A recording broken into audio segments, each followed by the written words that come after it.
Curious about stem cell therapy and how it works? It's one of the most promising treatments in modern medicine.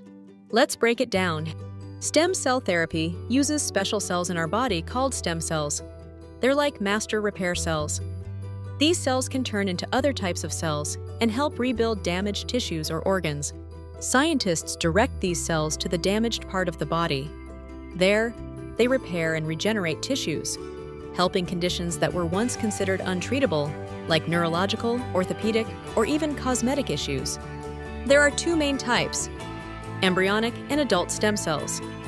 Embryonic stem cells are powerful, but they face significant ethical debates.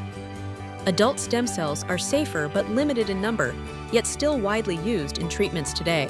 From healing injuries to reducing wrinkles, stem cell therapy offers natural, long-lasting results. While only a few therapies are FDA approved, research shows they are safe, and the future looks bright, especially in countries like India, where this field is advancing rapidly.